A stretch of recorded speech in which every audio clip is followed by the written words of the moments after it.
entrepreneurs, and welcome to Ask Chico. Today our question is, should I quit my job to start my business? Should I quit my job to start my business? Now, if you're employed somewhere and you have a stable income from that job and you desire to go and start your own business, maybe you feel like what you're earning is not enough, you want to earn more through your side hustle, or you're passionate about this business idea for many years, you've wanted to do it, or you're just frustrated with your job, you think you can do better than your boss, then indeed, the thought of starting your business could be something encouraging. It could be something that, can motivate you to want to go. However, one thing you need to keep in mind is starting a business is not the easiest way to make money. Because initially when you start the business, you have to make some investments, either in research, either in acquiring equipment, or in buying the initial products that you're going to sell, or even setting up, the basics that you need in order to offer the service to your customers. So in the first few months, first few years of your business, you're going to be going at a loss. And that's why it's always advisable for entrepreneurs to have at least some startup capital in order to start.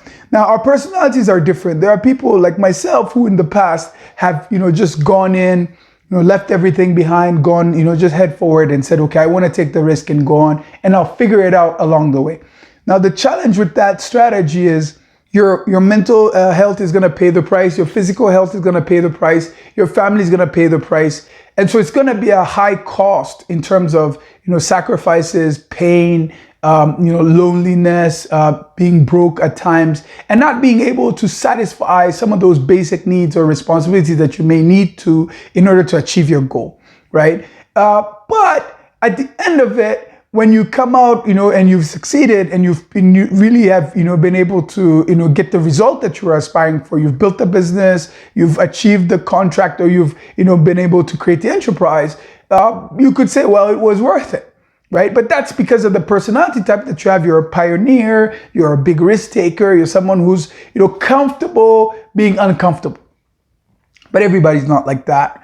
Most people need stability. Most people have fees and expenses and bills to pay. And so that's why people get jobs, and the job is a good way of having that stability. And without being able to be employed somewhere, some of these skills that you need to build a successful business, you won't have them.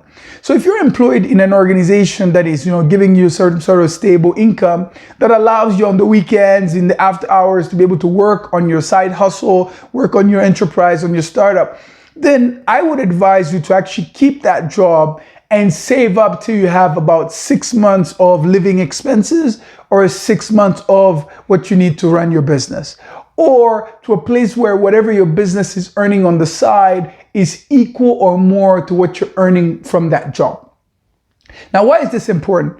One is because most of the successful businesses in the world were created by people who were former employees in that particular field. So they were employed in that field. That's where they had the expertise. That's where they had the networks of customers, of partners, and of knowledge and skills, so that when they transitioned from that business to creating their own, it was easy to transfer that knowledge, the savings, the resources, the customers to their own enterprise.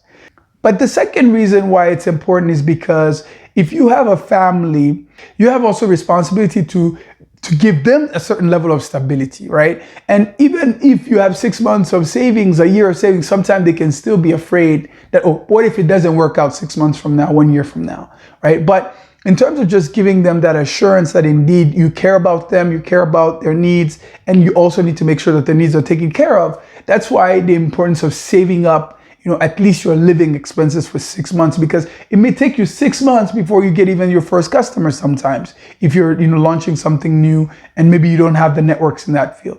So it's good when you're thinking about, quitting your job to start your enterprise, to really think it through and plan it out effectively. The people that I've seen who have done the transition well always had a plan. They had a plan of, how much they needed for the business. They had a plan of how they were going to save and how they were going to exit without destroying the relationships that they had in that corporation. And also they had a plan of how they're going to acquire customers who are going to allow them to run. And so when you make a plan, it's easier to be able to make that transition and be able to go from running your employed somewhere to running your own business.